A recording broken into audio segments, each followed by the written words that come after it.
We begin my top 36 remaining wide receiver rankings.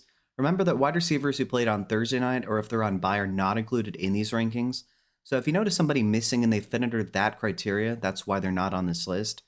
We begin with wide receivers that I think are probably high end wide receiver threes to potentially low end wide receiver threes. We have Ricky Pearsall, Romeo Dobbs, DJ Moore, Amari Cooper, Jerry Jeudy, Demario Douglas, Jawan Jennings, Josh Downs, Tyreek Hill, and Brian Thomas Jr. Ricky Pearsall has earned 5, 4, and 6 targets in each of the past 3 weeks. He has 73 receiving yards and a touchdown this past week. I think he's going to be involved once again in this game. It should be pretty high scoring between the 49ers and the Seahawks. And so I think as the wide receiver 3 on this team, he's going to receive a solid amount of volume, especially in pass heavy scripts. And so for that reason, I think he provides you with a relatively safe floor, but a potentially decent ceiling, especially if he happens to score a touchdown again. Romeo Dobbs has seen 10, 6, and 5 targets in each of the past 3 weeks he's played. They are coming off a bye. I do think you see some Jaylon Johnson, but I do like him as a wide receiver 2 this week in terms of fantasy scoring from the Packers. And so I think he's a solid option as a wide receiver 3. Then we have DJ Moore. It's been a disaster for him as of recently. I do think he's going to see the most target volume of the 3 wide receivers for the Bears. It's just with Caleb Williams not looking good, with their offensive line looking atrocious, with a change of guard at coordinator, we'll have to see how this plays out. But if anything, it couldn't really be worse, could it? I mean, the passing game has looked terrible. And so I still think he's going to be a wide receiver 3 based off volume alone. But there is the opportunity that the offense starts to look a little bit better post Shane Waldron. So we'll have to see how this plays out this week. Then we have Amari Cooper against Kansas City. It is a brutal matchup. He does say that he's probably going to play in this game, though. And so I do think with Keon Coleman out, that's going to give him even more looks this game. And so I do think he has some upside, but it is a tough matchup. Then we have Jerry Jeudy against New Orleans. With Jameis Winston slinging it, I really like the floor of basically the entirety of the Browns passing game. Because the thing is, the more turnovers that Winston has, the more it makes them have to pass the ball. So really, that's just good for the playmakers in the offense. And so I do think that he's going to be a very safe floor option against New Orleans, who just traded away Marshawn Lattimore. Then we have Demario Douglas against the Rams. The passing game should be a necessity in this one for the Patriots. I don't really see a way that they beat the Rams this week. And I do think Demario Douglas is going to be the main beneficiary through several short targets. Then we're going to have Jawan Jennings against Seattle. He is the wide receiver 2. It appears he's coming off an 11 target game this past week. The passing game script should necessitate a lot of throwing in this one. And so for that reason, I do think that he's a little bit safer and higher upside than Ricky Pearsall, but I still think both of them are probably wide receiver 3s. Then we have Josh Downs against the Jets. It isn't a very good matchup, and unfortunately for him, he has Anthony Richardson at the helm instead of Joe Flacco. I'm much less optimistic about everybody in the passing game for the Colts, but he still should see a solid amount of target volume. It's just the upside probably, well, almost certainly isn't what it would be if Joe Flacco was throwing. Tyreek Hill is playing against the Vegas Raiders this week. It's really tough because post week 1, he's just not looked the same with or without Tua. We all know, though, that he's one broken play away from an 80-yard touchdown anytime. So it is hard to have him lower than a wide receiver 3, but until we see the ceiling that we had seen for years on end with Tyreek Hill, I am going to keep him down in general. Then we have Brian Thomas Jr. against Detroit. If Trevor Lawrence was playing, I'd have him as a top 15 option in what's a fantastic spot here. But with Mac Jones throwing him the ball, after this past week, I think you definitely have to lower your expectations for him. He's a really good player. He's performed better than most people I would have assumed thought he would have. And I really like him for the future. But as long as Trevor Lawrence isn't throwing him the ball, unless we see him perform at an exceptional level, I think we should temper expectations. And so I do have him as a high-end wide receiver 3. Now we have wide receivers that are in that sort of high-end wide receiver 3 to low-end wide receiver 2 range to potentially mid to high-end wide receiver 2 range. We have JSN, Hopkins, London, Lamb, Dell, Mooney, Reed, Myers, Adams, Shakir, and Ridley. JSN, in a game in which DK Metcalf didn't play, had over 37 fantasy points in a full PPR setting this 2 weeks ago. They're coming off a bye week. With Lockett and Metcalf playing in this game, I think that definitely lowers the ceiling. We all know he's really talented. It's purely a situational thing with him. And so I don't think the target volume is going to be there when Metcalf plays and Lockett. But as soon as this next season, there's a very real chance that JSN is a consistent wide receiver too. We all know he's way more talented than how he's performed most weeks. But like I said, with Lockett and Metcalf there, I'd probably temper expectations until one of them leaves or is injured. And so I still think he's a high-end wide receiver 3, but he does have sky-high potential. Then we have DeAndre Hopkins against Buffalo. It's a really tough matchup. I do think he scores a touchdown in this one, but I would temper expectations in terms of our output of yards and receptions in this game. Buffalo is very stingy. Then we have Drake London against Denver. I think he sees Pat Surtain almost exclusively in this game, and so I really think that hurts his ceiling in this game. I like Mooney a little bit more than him, but he's a really talented player. I doubt you're sitting him. I still think he's a low-end wide receiver too, but the matchup is about as tough as it gets. CeeDee Lamb is playing against Houston.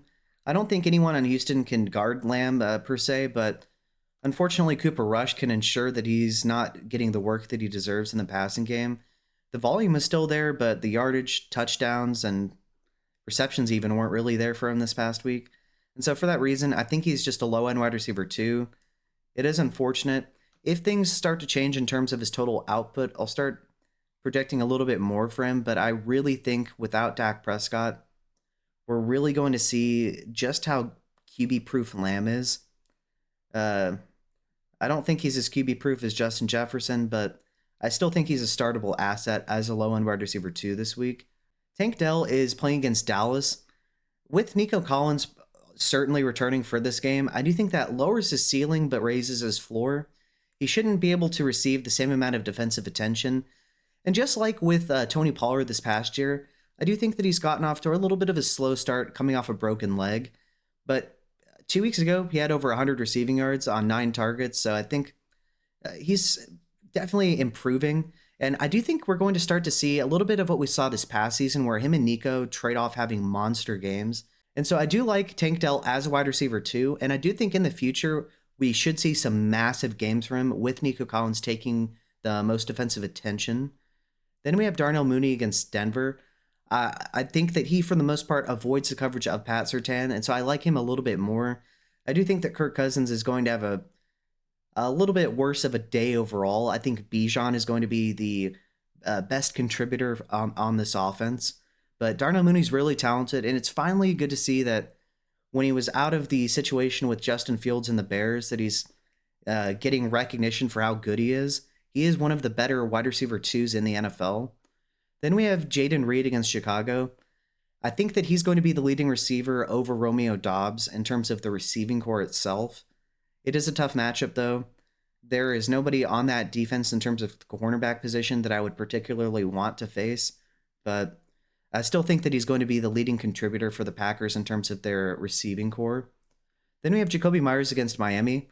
He's been consistent recently. He's had over 15 full PPR points in each of the past 2 weeks. I project him to be right around the same against Miami. I do think you see some Jalen Ramsey, but not exclusively throughout the entirety of the game. And so I do think that slows him down just a little bit, but I think he's still going to receive enough volume to be a fine play for us. Then we have Devontae Adams. He is questionable, but he's coming off a full practice, so I think he's going to play. Against Indianapolis, he should have a solid game. I don't project a touchdown, but I think he sees a good amount of volume in this game. Khalil Shakir is playing against Kansas City. With Keon Coleman not playing in this game, I really like Shakir to get some extra looks. He is my preferred option in terms of their wide receiver core this week. I mean, Josh Allen has to throw to somebody, and I think it's going to be Khalil Shakir. I don't think he scores a touchdown, but I think he sees a good amount of volume. Then we have Calvin Ridley against Minnesota. I don't think he scores a touchdown, but I think he has a fantastic day overall and has over 100 receiving yards, and I think he's going to be a solid wide receiver too. If you like what you've seen and heard so far, feel free to like and subscribe. It's a free and easy way to support the channel. I project out all of the non-Thursday night games, and so make sure you check out my quarterback, running back, and tight end rankings as well. And make sure you give me a follow on X. I'm going to leave that link in the description. Thanks. Now we have wide receivers that I think are probably high-end wide receiver 2s to low-end wide receiver 1s. We have McConkey, Tillman, Kupp, Metcalf, and Higgins. Ladd McConkey is playing against the Cincinnati Bengals this week. In all but 2 games this year, he's received at least 6 targets. He's coming off a 2-target game this past week, but he still turned that into over 50 receiving yards, 52 to be specific. I think he sees a lot more volume in this game against the Bengals. There is nobody on that team that's going to be able to cover him one-on-one. I think the game script is going to necessitate the Chargers to throw a little bit more than they would like to. And so I think Ladd McConkey is going to be the beneficiary of that.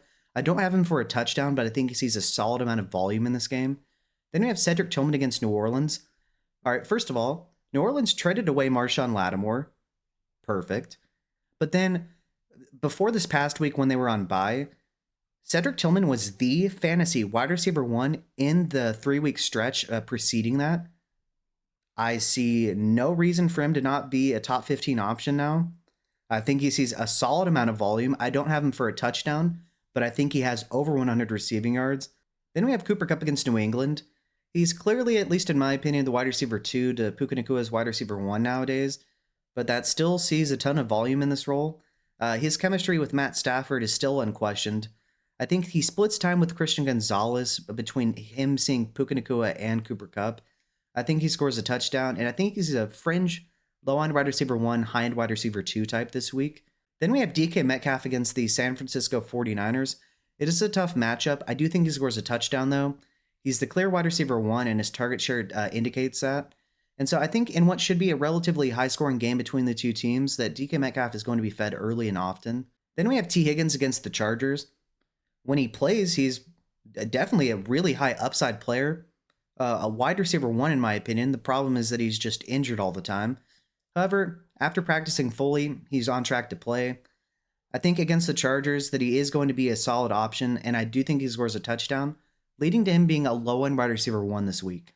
Now we have wide receivers that I think are firmly in that 8 to 10 range, but I wouldn't consider likely candidates to be the wide receiver 1 overall this week. We have Courtland Sutton, Deebo Samuel, and Zay Flowers. Fun fact about Courtland Sutton, in each of the past 3 weeks, he's had at least 17 full PPR points and 9 targets. I see no reason for that to discontinue, and as long as he continues to put out this type of production, there's no reason for him to depreciate in the rankings, and I think he's firmly entrenched as a high-end wide receiver 2, low-end wide receiver 1 until his production discontinues. Then we have Deebo Samuel against Seattle. I think he has over 100 receiving yards and a receiving touchdown, as well as some work in the run game, and I think he's going to be a top 10 option in what is a fantastic spot here against Seattle. Then we have Zay Flowers against Pittsburgh.